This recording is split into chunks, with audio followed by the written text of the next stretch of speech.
Helena Webb, and I am the Democratic candidate for state representative in District 100, and I'm here for lunch with Helena on Memorial Day with my friend Tim Pawlowski. Tim, thank you for being here. It's wonderful to have you. Just so everybody knows, Tim and I, before COVID-19, would see each other at various events. Tim is always a bright spot at that event, a bright person at that event, makes everybody laugh, and his Facebook posts are to die for. So follow him on Facebook, I would say. I always get a good laugh, and these days we really need one, right? So thank you, Tim, for being here. Oh, you're quite welcome. Thank you for having me. So what have you been doing so far on your Memorial Day today? I had to cut yard. Had to cut the grass today. It was about 2.5 feet high, so I had to go out there with a hedge, with a brush hog, and get a couple goats and all that. No. You see, we'll keep you laughing. Doesn't matter. So Tim, tell us a little bit about your service for our country. Okay, well, I was drafted in 1968. That's when they still had a draft. Before they had numbers, service was mandatory, and I served active duty 68 to 70, and I was in the reserves for 3 years after that. While I was on active duty, I went to paratroop school, airborne school down in Fort Benning, Georgia, and then served the remainder of my military time. Oops, got to get that camera right. I'm sorry about that. Served the remainder of my time at Fort Bragg, North Carolina, as a supply clerk, chief cook, bottle washer, whatever they needed. Mm-hmm. And are you originally from Missouri, and so you came back here when you were finished? Yeah. Well, I was born in Wisconsin, and when my father died, since my mother's family was from St. Louis, we moved to St. Louis to be with them. And I've been living in St. Louis since 1958. Okay. Well, thanks again for your service and for being here. Are there any friends that you remember on Memorial Day specifically, or is it just a general holiday for you, of all the people you served with? You know what? It's I hate to be blasé. I don't mean to be blasé. That might be the wrong word. Maybe a little bit skeptical. We've got a lot of holidays, and it's almost like which mattress sale holiday is it? Now with the pretty much self-quarantining with this epidemic, with this pandemic we have going on, a lot more people are becoming, that's the wrong word, are getting more in touch with some of these items. And there are more people, I think, today are thinking on what they are missing rather than what it stands for. And I've read several different articles about the genesis of Memorial Day, but the most valid one I've read is somewhere in 1870s, early 1870s, in South Carolina. There was a battlefield that had a lot of Union remains of Union soldiers, and the freed African American population got together and took that battlefield, dug it up, and placed the remains of all the soldiers in what they considered sanctified ground, made a ceremony for the people who gave their lives for their freedom. And that's the genesis of Memorial Day, as I have been led to believe. I think that's probably the most valid one of any story that anybody wants to hear. So it originally was freed slaves honoring the white Union soldiers who died on their behalf. You know what? I'm so glad that you brought that up. That's something that I only learned about 3 years ago myself, and I'm not that familiar with it. But So glad you brought it up. It's really powerful to think about the origins of these holidays and what has led to our current understanding of them, and try to remember where they started. So thank you for that. Um, One of the genesis of this interview, of this conversation with Tim, is that I'm running for office. I'm a Democrat, but I am often dismayed at the politicization of everything and the way that most news organizations, internet, cable, radio, sort of have a overly excited, over dramatic tone to things that colors reality for people from a certain point of view. And I actually read the Military Times app about once a week to sort of check in to a less political point of view. And I thought Tim would be a great person to speak with about some of the issues that I read about there. And so I guess one of the things that was really hitting me on the app is that there are a lot of articles about how COVID-19 is affecting troops, is affecting recruitment, is how they're being quarantined, how they're being treated, how the VA is adjusting, and the fact that National Guard folks are helping with testing stations. So some of those articles, Tim, I shared with you. Did any of them hit home the most for you about how COVID is affecting our my veterans? Lord, yes, for certain. Yeah, I mean, the one about the burn pits. I'm a the guys at the Legion, at my Legion Hall, say I'm qualified to call myself a Vietnam veteran, even though I didn't serve in country because I served during a conflict. But one of the things they did in Vietnam was they had burn pits, they had burn barrels. And this was to burn the human excrement from the outhouses. And they'd pour diesel fuels in barrels and then burn it.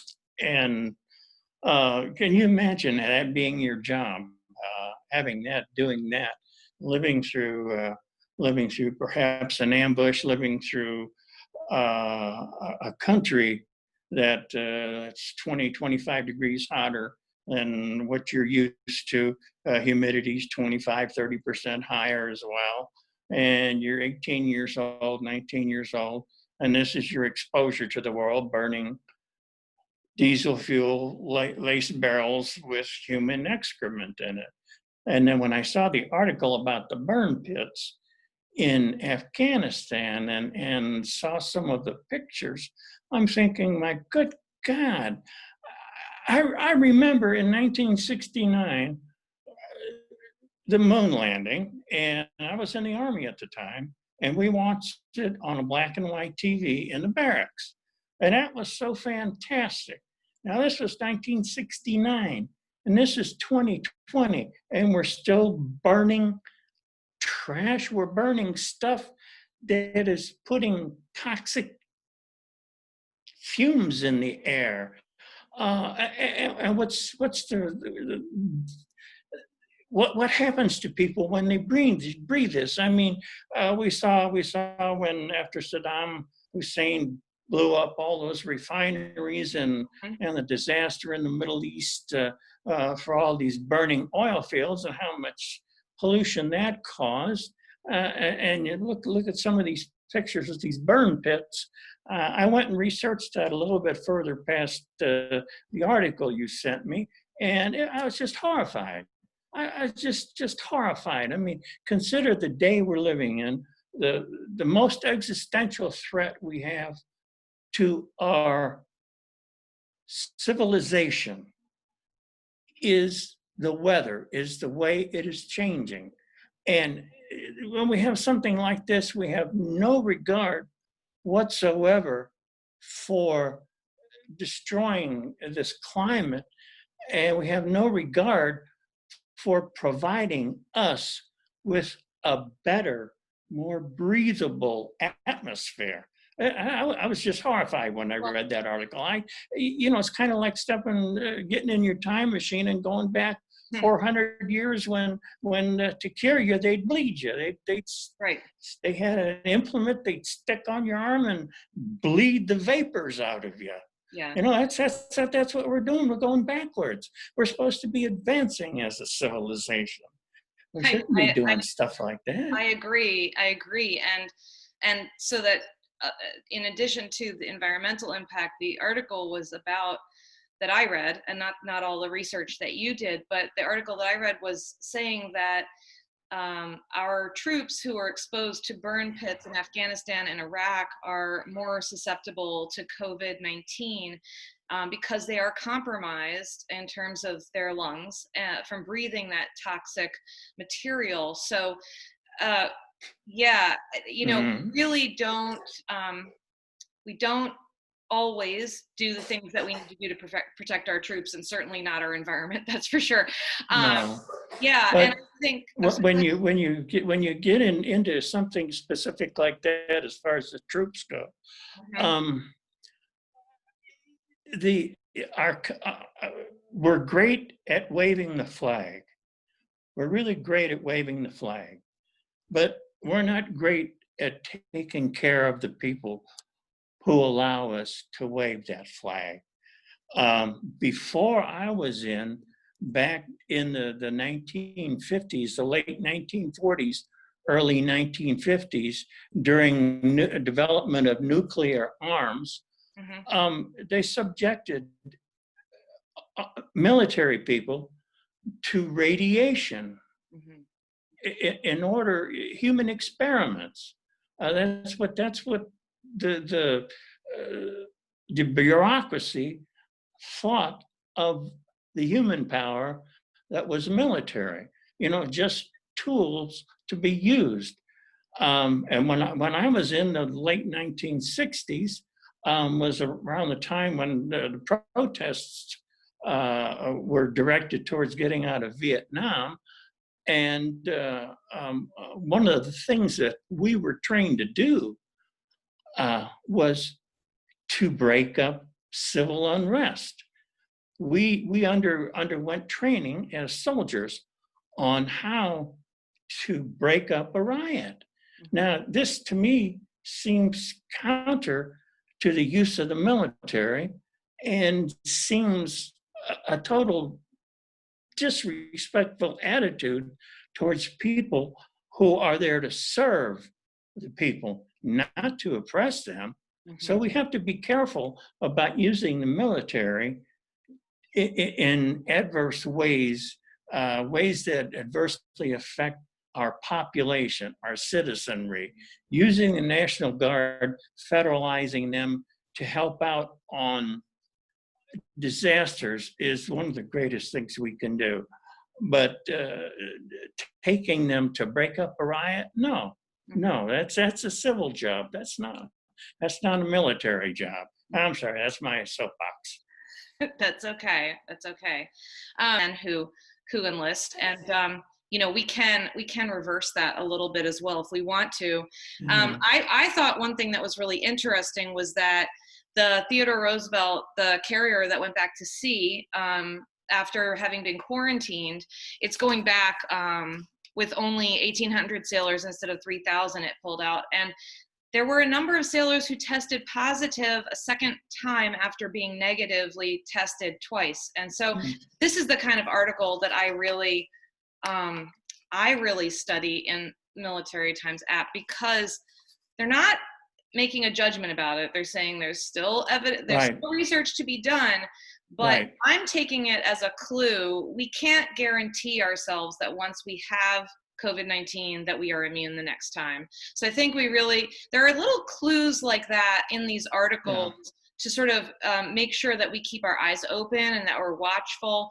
Also, there's a lot in there about the VA and Veterans Affairs adjusting to, using tablets and using remote therapy, telehealth, and driving homeless veterans to medical centers and quarantine areas. A lot of those people, there are way too many homeless veterans out there.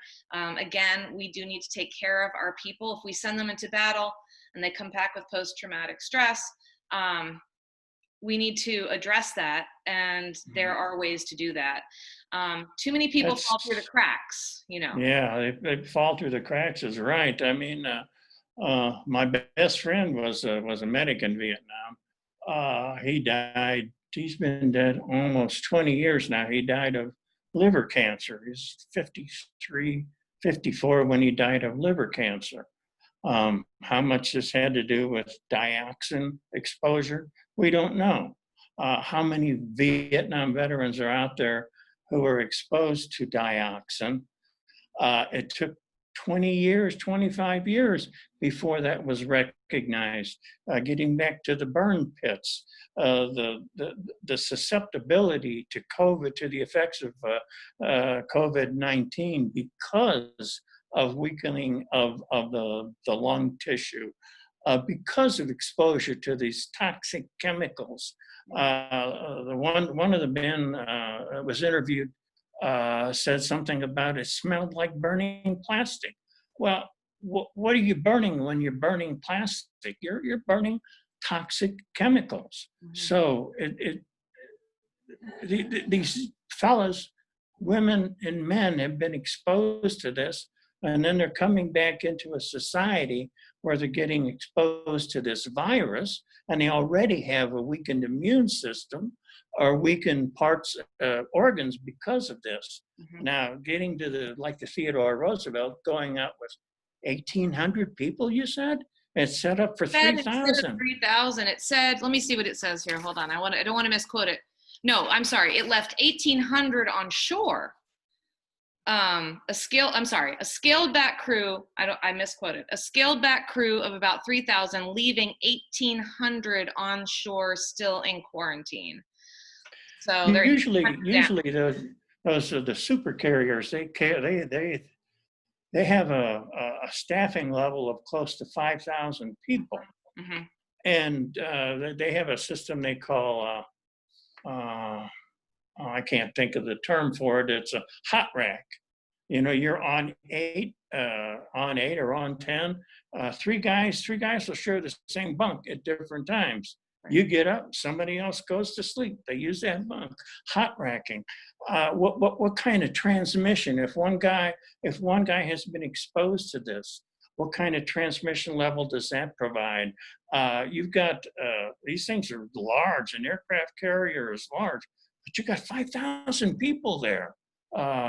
Imagine that you've got no place to go. You can go up on the deck maybe if you get permission, but you live half your life in a cigar shell, Mhm. like underground, in this metal building, and you've got people shoulder to shoulder because that's the way the job is. Right. You can't change the job.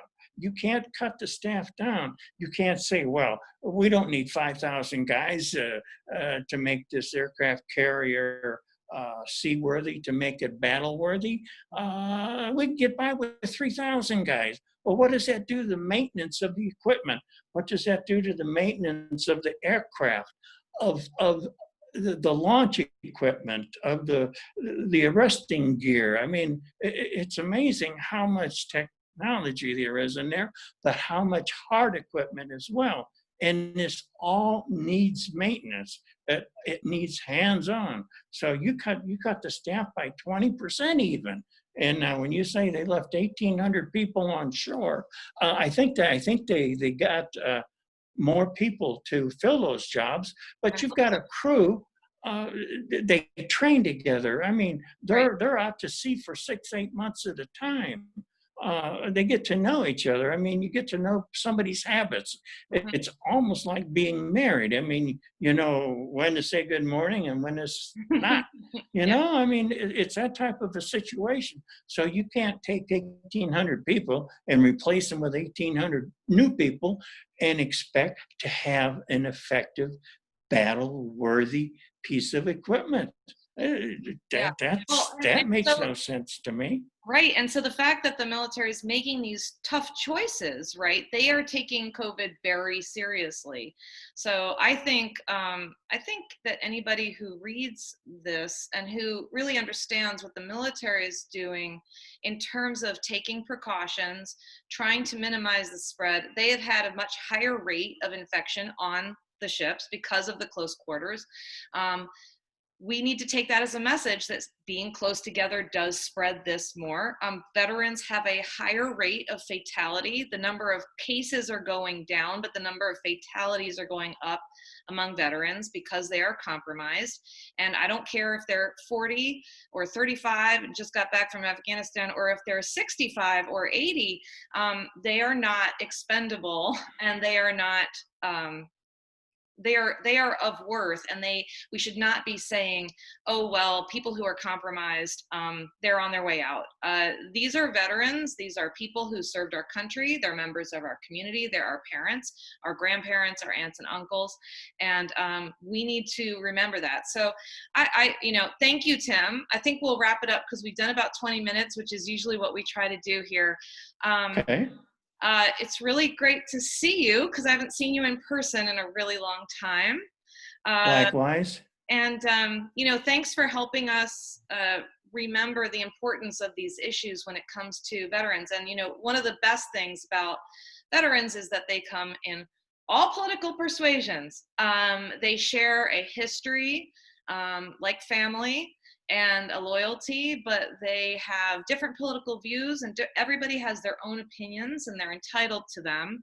And Mm-hmm. I think we just need to remember that we're supposed to be on the same team, whether we're in the battlefield or we're battling something at home.